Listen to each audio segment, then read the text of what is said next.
என்னன்பான இனிய உறவுகளே, செழியனை காணோம்னு சொல்லிட்டு ஆர்வம் ஒரு பக்கத்து அலறி அடிச்சுட்டு ஓடுறாங்க. இங்கிட்டு பார்த்தா சிவா ஒரு பக்கத்து ஓடுறாரு.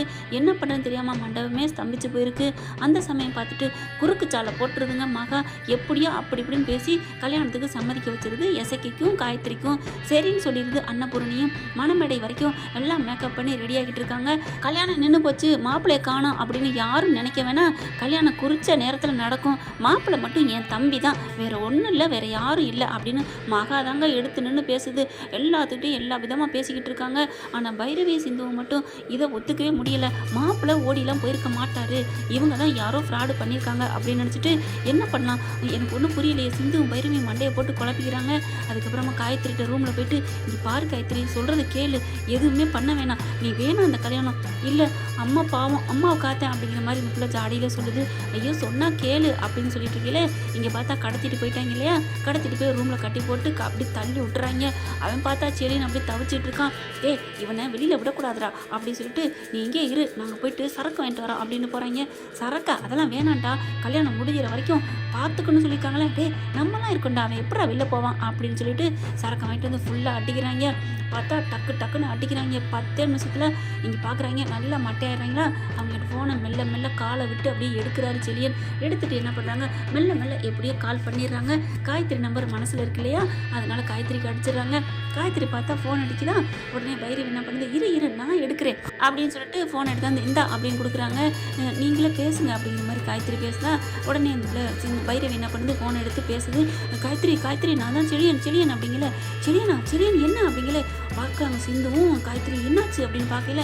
என்னாச்சு செழியா அப்படிங்கல, எங்கே இருக்க, நீ கல்யாணம் பிடிக்கலான்னு ஓடி போயிட்டு நீங்கள் எல்லாரும் பேசிக்கிறாங்க. ஐயோ பைரவியா அப்படிங்கல. ஆமாம், ஐயோ அக்கா அப்படிலாம் இல்லைக்கா, நான் எப்படிக்கா ஓடுவேன் அப்படின்னு சொல்லிட்டு இந்த மாதிரி யாரோ என் மூஞ்சில் அடிச்சுட்டு கடத்தி கொண்டாந்து வச்சுட்டாங்க அப்படிங்கிறாங்க. அப்படியா, இப்போ நீ எங்கே இருக்க அப்படிங்கிறாங்க. எங்கே இருக்கேன்னே தெரியலையே அப்படிங்கிறாங்க. ஐயோ நீ இப்போ ஃபோன் பண்ண மாதிரி எப்படியாவது நீ லொக்கேஷனை அனுப்பு அப்படிங்கிறாங்க. சரி நான் அனுப்புகிறேன் அப்படின்னு சொல்லிட்டு அப்படியே மெல்ல மெல்ல என் நம்பரை குறிச்சிக்கோ அப்படின்னு சொல்லிட்டு தன்னோட நம்பரை கொடுக்குறாங்க. அதுக்கப்புறம் லொக்கேஷனே வாங்கிடுறாங்க.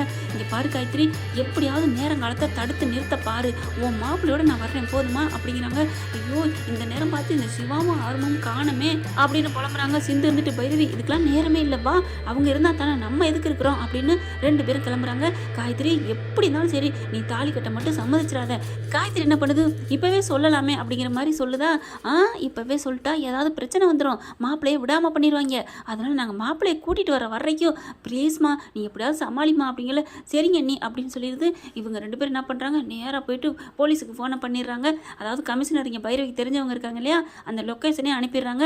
இங்கே வாங்க சீக்கிரம், எங்கள் வீட்டு மாப்பிள்ளையை கடத்திட்டு போயிட்டாங்க அப்படிங்கிறாங்க. அதுக்கப்புறம் பார்த்தா போலீஸ் படம் அங்கே போயிடுது. சிவாவும் சிந்துவும் இங்கிட்டு, சிவாவும் ஆர்வமும் ஒரு பக்கமாக தேடுறாங்க. பைரவியும் சிந்துவும் என்ன பண்ணுறாங்க, அவங்க ஆட்களுக்கு ஃபோனை பண்ணி தகவலை சொல்லிடுறாங்க. சொன்ன கையோட ஆடி போகிறாங்க. என்ன பைரவி சொல்கிற, என்ன சிந்து சொல்கிற, ஆமாம் நீங்கள் நேரம் மண்டபத்துக்கு போங்க, இல்லை நாங்களும் வரோம் அந்த இடத்துக்கு, அதெல்லாம் லேட் ஆகும், நீங்கள் எங்கே இருக்கீங்க, நாங்கள் இங்கே பக்கத்தில் தான், அப்போ மண்டபத்துக்கு போங்க, கல்யாணம் பண்ண விடாமல் பண்ணுங்க அப்படிங்கிறாங்க. ஐயோ வேணாம், நான் இப்போ போய் தடுத்து நிறுத்துறேன் அப்படின்னு சிவா சொல்ல, ஆறுமுகமும் அதே சொல்கிறாங்க. உனக்கு அறிவு இருக்கா அப்படின்னு ஆறுமுகத்தை திட்டுது பைரவி. என்ன பைரவி இந்த சூழ்நிலையில் கூட என்னை திட்டுற, பின்ன நான் சொல்லிக்கிட்டே இருக்கிறேன், காயத்ரி கூட புரிஞ்சுக்கிட்டா, என்ன நீ சொல்கிற, நான் இப்போவே நீ போய் அடித்து உதச்சின்னா அவன் சிக்னல் கொடுத்துட மாட்டானா, சிக்னல் கிடச்சோன்னே அவன் மாப்பிள்ளை ஏதாவது பண்ணிட மாட்டானா அப்படின்னு பைரவி சொல்ல, எப்படி பைரவி நம்ம தான் அவனை அடைச்சி நொடிக்கிறோமே அப்படிங்கிறாங்க. ஐயோ அறிவு கொழுந்து அப்படிங்கிறாங்க. நீ என்ன நினச்சிட்டு இருக்க, அவன் உடனே பார்த்தீங்கன்னா ஆள் வரலைன்னா ஏதாவது பண்ணுங்கன்னு சொல்லி தானே விட்டுருப்பாங்க அப்படிங்கிறாங்க. ஆமாம் இல்லை அப்படின்னு நினச்சிட்டு சரி நீ போயிட்டு மாப்பிள்ளை எப்படியா கூட்டிகிட்டு வா, நான் தாலி கட்ட விடாமல் பார்த்துக்கிறேன் அப்படிங்கிறாங்க. இது கண்டிப்பாக நான் அடித்து சொல்கிறேன், உங்கள் இசக்கி மாமா தான் எல்லாம் பண்ணியிருக்கணும் அப்படின்ட்டு போகிறாங்க. அதே மாதிரி அந்த இடத்துக்கு போயிடுறாங்க. அடித்து நொறுக்கி அள்ளி போட்டுறாங்க. இசைக்கு தான் பண்ணான்னு தெரிஞ்சு போகுது. மாப்பிள்ளையை கூட்டி வீட்டுக்கு வந்துடுறாங்க. மண்டபத்துக்கு வந்துடுறாங்க. மண்டபத்துக்கு வரக்குள்ள இந்த பிள்ளை எவ்வளோ தடுத்து பார்க்குது. ஆறுமுகமும் சிவாவும் அப்படி இப்படின்னு அலக்கழிச்சு பார்க்குறாங்க. ஆனால் நல்ல நேரம் முடிய போகுதுன்னு தாலியை கட்ட சொல்கிறாங்க. நிறுத்துங்க அப்படின்னு சொல்லிட்டு வந்துடுறாங்க போலீஸை பார்த்தோன்னா அள்ளு விடுது. எல்லாரும் அப்படி ஒரு மாதிரியாக பார்க்குறாங்க. இவனுக்கு இசைக்கும் மகாவுக்கு மட்டும் அள்ளு விடுது. ஐயோ அக்கா என்னக்கா தெரியலையே, என்ன பண்ணி வச்சிருக்காளுன்னு அப்படின்னு இங்கே சிந்துவும் பைரவியும் வர்றதை பார்த்துட்டு பார்க்குறாங்க.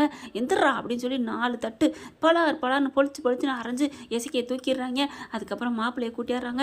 சீக்கிரம் ட்ரெஸ்ஸை பண்ணி சீக்கிரம் மணவரையில் உட்காருங்க, நல்ல நேரம் முடியறக்குள்ள. அது முடிஞ்சிருச்சு, இருந்தாலும் நல்ல நேரம் நமக்கு மனசில் தானங்க இருக்குது. அதுக்கப்புறம் மாப்பிள்ளையை கொண்டாந்து உட்கார வைக்கிறாங்க. அன்னபூர்ணிக்கு சந்தோஷம் தாங்கலை. என்ன நடந்துச்சுன்னு கேட்குறாங்க.